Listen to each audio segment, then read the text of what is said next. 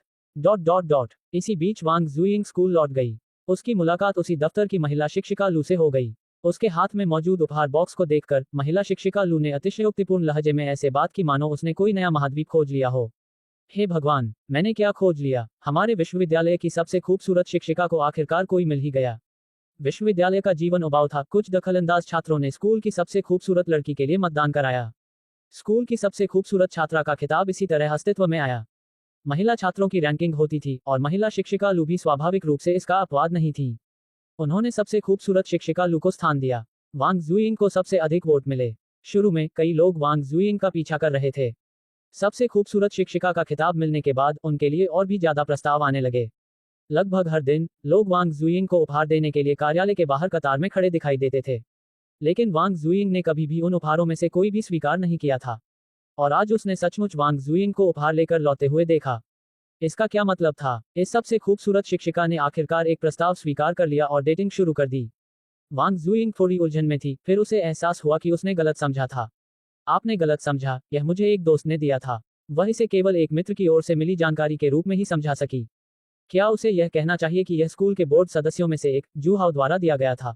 अगर उसने सचमुच ऐसा कहा होता तो अगले ही दिन हर जगह सनसनी फैल जाती। चौंकाने वाली बात है, आगे बढ़ने के लिए सबसे खूबसूरत शिक्षिका ने बोर्ड सदस्य के लिए ये सब किया। सबसे खूबसूरत शिक्षिका ऊपर से तो अलग थलग दिखती है, सबकी चाहत को ठुकरा देती है, लेकिन असल में वह बोर्ड सदस्य की प्यारी पालतू कुतिया है। उस परिपक्व और आकर्षक चेहरे को याद करते हुए और उसके आलिंगन में मिलने वाली सुरक्षा की प्रबल अनुभूति को याद करते हुए वांग जुइंग के दिल की धड़कन अचानक तेज हो गई। उसने अपना सिर हिलाते हुए इन विचलित करने वाले विचारों को एक तरफ रख दिया। चाहे जू हाओ की प्रतिष्ठा के लिए हो या अपनी खुद की, वह ये बात नहीं कह सकती थी। लेकिन महिला शिक्षिका लू को उसकी बात पर बिल्कुल भी विश्वास नहीं हुआ। उसने उसे एक ऐसी मुस्कान भी दी जिसका मतलब था, तुम जानती हो, मैं जानती हूँ, सब जानते हैं। तो किस खुशनसीब व्यक्ति ने हमारी खूबसूरत हसीना जुइंग का दिल जीत लिया है? वांग जुइंग असहाय महसूस कर रही थी। उसे पता था कि वह जो कुछ भी कहेगी उस पर कोई विश्वास नहीं करेगा, इसलिए उसने दूसरे व्यक्ति को पूरी तरह से नजरअंदाज कर दिया। वह अपनी डेस्क पर लौटी, अपनी पाठ्यपुस्तक उठाई और कक्षा के लिए तैयार हो गई। लेकिन वह अपने सामने रखे उपहार के डिब्बे को देखने से खुद को रोक नहीं पाई। मुझे ये जानने की उत्सुकता थी कि जू हाओ का सस्ते छोटे उपहार से क्या मतलब था। अपनी जिज्ञासा को नियंत्रित न कर पाने के कारण वांग जुइंग ने उपहार का डिब्बा उठाया और उसे खोला। अंदर एक फाउंटेन पेन शांति से पड़ा हुआ था। वह पेन बेहद खूबसूरत था। उसकी सुव्यवस्थित घुमावदार आकृति ऐसी थी कि उससे नजर हटाना मुश्किल था। उसने कलम उठाई और उसे हाथ में थाम लिया। उसे अपने हाथ में कलम पकड़ने में बहुत अच्छा लग रहा था, जिससे उसे नीचे रखने की इच्छा ही नहीं हो रही थी। ओह, यह मोंटेब्लैंक का नवीनतम मॉडल है। उसके कान के पास अचानक आए आवाज से वांग जुइंग चौंक गई और उसका हाथ कांपने लगा, जिससे कलम लगभग उड़ ही गई। पीछे मुड़कर देखने पर उसने पाया कि अभी अभी जो महिला शिक्षिका लू उससे मिली थी, वह किसी समय उसके पीछे प्रकट हो गई थी। इस समय वह चमकती आंखों से अपने हाथ में पकड़ी कलम को घूर रही थी। वांग जुइंग का दिल हिल गया। शियाओ युन, क्या तुम इस पेन को जानती हो? बिल्कुल, शिक्षिका लू, जिसका नाम शियाओ युन था, ने अपनी सपाट छाती पर थपथपाया। ये पेन मोंटब्लैंक द्वारा इस वर्ष सितंबर में लॉन्च किया गया एक नया मॉडल है, जो विश्व स्तर पर केवल 100 पीस तक सीमित है। वांग जुइंग को एक बुरी आशंका हुई और उसका दिल बैठ गया। तो, इस पेन की कीमत कितनी है? शाओयुन ने हैरानी से उसकी ओर देखा, फिर ईर्ष्या भरे भाव से कहा। 188,888। बेशक, ये सबसे महत्वपूर्ण बात नहीं है। यह एक वैश्विक सीमित संस्करण है, बहुत से लोग चाहकर भी इसे खरीद नहीं सकते। तुम्हारा बॉयफ्रेंड तो हद से ज्यादा उदार है ना? उसका पहला काम तो लिमिटेड एडिशन गिफ्ट देना है। तुम उसे कब बाहर लाओगी ताकि मैं उससे मिल सकूं? वांग जुइंग ने आगे जो कहा वह नहीं सुना, इस समय उसका सिर चकरा रहा था। उपहार स्वीकार करते समय जुहाओ के कहे शब्द उसे अभी भी याद आ रहे थे और उसके कानों में गूंज रहे थे। एक छोटी सी वस्तु, ज्यादा कीमती नहीं, तो उसने 200,000 युआन को पैसा नहीं माना, है ना? वांग जुइंग ने झट से कलम को एक तरफ रख दिया। नहीं, ये बहुत कीमती है। मुझे इसे वापस करना होगा। उसने अपना फोन निकाला, जल्दी से ऑफिस से बाहर निकली, जू हाओ का नंबर ढूंढा और डायल किया। राष्ट्रपति जू, आपका उपहार बहुत मूल्यवान है, मैं इसे स्वीकार नहीं कर सकता। 27 एआई मॉडल जैमिनी -2.5 फ्लैश। उसके बोलने से पहले ही जू हाओ ने बीच में ही टोक दिया। मैंने जो उपहार दे दिया है उसे वापस लेने का कोई कारण नहीं है। अगर आपको ये पसंद नहीं है तो इसे फेंक दीजिए। उद्धरण चिन्ह उद्धरण चिन्ह। जब इतनी बातें कही जा चुकी हैं तो वांग जुइंग और क्या कह सकती थी? इसके अलावा जू हाओ गलत नहीं था। उसकी अरबों की संपत्ति के सामने 200,000 युआन का उपहार वास्तव में बेकार था। अगर आपको बुरा लग रहा है तो बस शिकिंग और हुआ ये की बेहतर देखभाल करने में मेरी मदद करें। पहले तो उसने इसे वापस लेने से साफ इनकार कर दिया और फिर उसने उसे इसका कारण बताया। इस खींचतान के चलते वांग जुइंग का कलम लौटाने का विचार पूरी तरह से खत्म हो गया।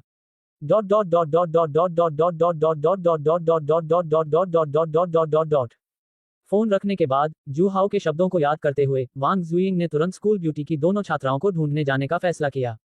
जू शिकिंग और जू हुआई अन्य सहपाठियों के साथ नहीं रहती थी, बल्कि स्कूल के अपार्टमेंट में रहती थी। बैंग बैंग, दरवाजे पर दस्तक सुनकर जू हुआई ने उत्सुकता से दरवाजा खोल दिया। वांग जुइंग को देखकर जू हुआई उत्सुक हुए बिना नहीं रह सकी। शिक्षक वांग, क्या आपको हमारी कोई आवश्यकता है? बात कुछ इस तरह है, मैंने सुना कि आपने स्कूल की पेंटिंग प्रदर्शनी में भाग लिया था और मैं यहाँ आकर स्थिति के बारे में पूछना चाहता था। कैसा चल रहा है? क्या आपके पास प्रथम स्थान प्राप्त करने का मौका है? वांग जुइंग को अंदर बुलाया गया। ये देखकर जू शिकिंग ने उसे एक गिलास उबला हुआ पानी दिया। क्या झांग टीचर ने आपको नहीं बताया? मुझे क्या बताओ? बड़ी बहन ने उसे अपनी रचना दिखाई और उसने मन ही मन तय कर लिया है कि बड़ी बहन की रचना प्रथम स्थान की है और वह इसे राष्ट्रीय चित्रकला प्रतियोगिता में भाग लेने के लिए भी ले जाएगी। वांग जुइंग स्तब्ध रह गई। क्या उसकी छात्रा में चित्रकला की इतनी उच्च प्रतिभा है? वह इसे राष्ट्रीय प्रतियोगिता में भाग लेने के लिए भी ले जा रही है। हालांकि वह हैरान थी, फिर भी उसने उसे दिल से बधाई दी। झांग शिक्षक द्वारा प्रशंसा मिलना इस बात का प्रमाण है कि शिकिंग की पेंटिंग बहुत अच्छी है। बधाई हो। वह मन ही मन आह भरे बिना नहीं रह सकी। सचमुच एक शक्तिशाली पिता की कोई कमजोर बेटियां नहीं हो सकती। जू परिवार की सातों बेटियां असाधारण व्यक्तित्व वाली हैं। शिक्षक की प्रशंसा पाकर दोनों बहनों के चेहरे के भाव स्वाभाविक थे। अगर यह सचमुच उनकी बनाई हुई पेंटिंग होती और इसे किसी राष्ट्रीय प्रतियोगिता में भेजा जाता तो वे निश्चित रूप से बहुत खुश होते। लेकिन इसे उन्होंने नहीं चित्रित किया था। पानी का प्याला उठाकर एक घूंट पीते हुए वांग जुइंग ने अपनी यात्रा का उद्देश्य बताया। ओह हाँ, मैं इस बार आपसे मिलने इसलिए आया हूं क्योंकि मुझे आपको कुछ बताना है।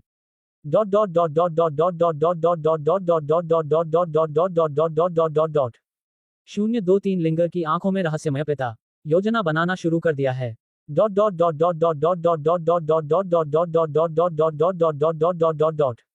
खांसी। दोनों बहनों को उत्सुकता से अपनी ओर देखते देख वांग जुइंग ने खांसते हुए कहा, मैंने पहले भी आपकी पारिवारिक स्थिति के बारे में पूछा था और आपने कहा था कि आपके परिवार के सदस्य काम में व्यस्त हैं और आपकी परवाह नहीं करते हैं, और आपके लहजे में थोड़ी नाराजगी झलक रही थी। दरअसल शिक्षक वांग आपको ये बताना चाहते हैं कि आपके परिवार के सदस्यों की अपनी अपनी कठिनाइयां हैं और आपको उन्हें समझने की कोशिश करनी चाहिए। शिक्षक को गंभीर विषयों पर बात करते हुए सुनकर दोनों बहनें पहले तो काफी गंभीर हो गईं। फिर धीरे धीरे उनके चेहरे के भाव अजीब होने लगे। क्या वाकई जू हाओ को कुछ कठिनाइयां हैं? खैर, उन्हें इसका जरा भी एहसास नहीं हुआ। जब से जू हाओ एक जाने माने उद्यमी बने हैं, तब से वे वास्तव में हर जगह चैरिटी कार्यक्रमों में भाग लेते रहे हैं और कई अच्छे काम करते रहे हैं। वह बाहरी लोगों के सामने सौम्य और सभ्य प्रतीत होता है, लेकिन घर लौटने के बाद वह चिड़चिड़ा और अप्रत्याशित हो जाता है। वह छोटी छोटी बात पर उन्हें पीटता और डांटता था। उनके विचार में जू हाओ की सौम्य और परिष्कृत छवि महज एक छलावा थी। घर पर उनका व्यवहार ही उनका असली चेहरा था। ये कहना जरूरी है कि बेटियों ने उसे अच्छी तरह से पहचान लिया था। हालांकि कुछ समय पहले ही बहनों के मन में उनके बारे में विचार बदल गए थे।